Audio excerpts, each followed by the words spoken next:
এখন রাত্রি ১:৩০ বাজতে চলে গিয়েছে কারেন্ট। প্রায় ১ ঘন্টা পর কারেন্ট এসেছে, বাট আমার ঘুম আর আসেনি।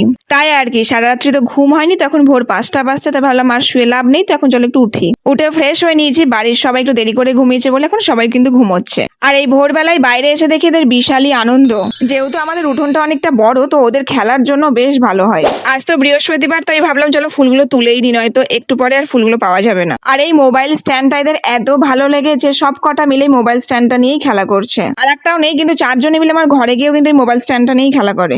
ঘরে এসে গরম জল করলাম, গরম জল খেলাম, দেন ছাদে এসেছি। ছাদে শতরঞ্জিটা পাতলাম। এখন চলো করে এক্সারসাইজটা করে নি। আগে তো আমি ভোরবেলাতে এক্সারসাইজ করতাম, বাট এখন সেগুলো তো করাই হয়ে ওঠে না। তাই অনেক দিন পর ভোরবেলা এক্সারসাইজ করে বেশ ভালো লাগছে। তারপর মেডিটেশনটাও করে নিলাম। এখন বেশ কিছুক্ষণ ছাদে থাকবো ভাবছি। ঘরে গেলেই গরম লাগছে, বাইরে কিন্তু একটু ঠান্ডা ঠান্ডা হাওয়া দিচ্ছে, ছাদে বসে থাকতেও ভালো লাগছে। এক্সারসাইজ করে এত ঘেমে গিয়েছে, মনে হচ্ছে এখন স্নান করে নিলে বেশ ভালো। তার এইদিকে দেখো সূর্য মামা দেখাই পাওয়া যাচ্ছে না। মেঘেদের মাঝখান থেকে মাঝে মাঝে উকি দিচ্ছে, তারপর আবার লুকিয়ে পড়ছে। তো ওই যে সূর্য মামা দেখা পেয়ে গেছে। এখন চলো আমি নিচে যাই, বেশ অনেকক্ষণ ছাদে আছি। জানো, ছাদ থেকে আসার পর আমার এত টায়ার্ড লাগছিল যে আমি ১ ঘন্টার জন্য ঘুমিয়ে গেছিলাম সবার ঘুম দেখে। ঘুম থেকে উঠলাম সকাল ৮:৩০টার সময়। ঘুম থেকে উঠে আমার আবার খিদেও পেয়ে গেছিল। ব্রেকফাস্ট করে নিলাম, রুটি তরকারি, তারপর বাড়ির সব কাজগুলো সেরে নিলাম। আর এইদিকে দেখো জামাই ষষ্ঠী উপলক্ষে কাঁঠাল পাড়া হচ্ছে। একটা আমাদেরকে দিল আর একটা ওনারা নিয়ে গেল। রান্নাঘরে চলেছি। রান্নাঘরে এসে আমার ফেভারিট কাজটা পেয়ে গেছি, পনির পিস করা। পনির গুলো তো ভালো করে কাটা হয়ে গেল। লাল শাকগুলো প্রথমে বেছে রেখেছিলাম, এখন ভালো করে ধুয়ে নিয়ে ছোট ছোট করে মাকে রান্নার জন্য সব জোগাড়যন্ত্র করে দিয়েছি। তারপর সকালের কিছু এঁটো বাসন ছিল, সেগুলোকে পরিষ্কার করে নিলাম। এদিকে মা উঠোনে মেরে দিল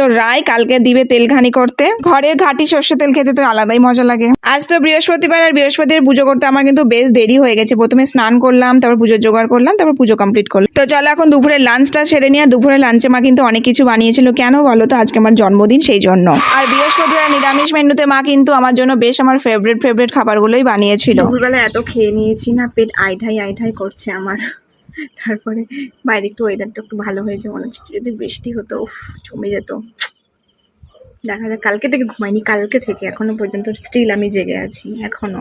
গাইস দেখো, মেঘের ওয়েদার চেঞ্জ হয়েছে, কালো করে মেঘ হয়ে বৃষ্টি শুরু হয়েছে। এই মান্থে যখন মোবাইল রিচার্জ করেছিলাম, তখন জিও হটস্টারের সাবস্ক্রিপশনটা পেয়েছিলাম। তাই একটুখানি এই হরর মুভিটা দেখলাম, টাইম পাস করলাম। দুপুর বেলায় অত কিছু খাওয়ার পর পায়েসটা খাওয়ার পেটের আমার জায়গা ছিল না, তাই এখন একটু পায়েসটা খেয়ে নিলাম। বিকেল বেলায় বসেছি বইটা নিয়ে, ভাবলাম শ্রীকান্তটা পড়বো। এই বইটার 1000টা পেজ আছে, তার মধ্যে শ্রীকান্ত মানে একটা পুরো অংশ নিয়ে আছে। ভগবানই জানে আমি কবে শেষ করবো এটা।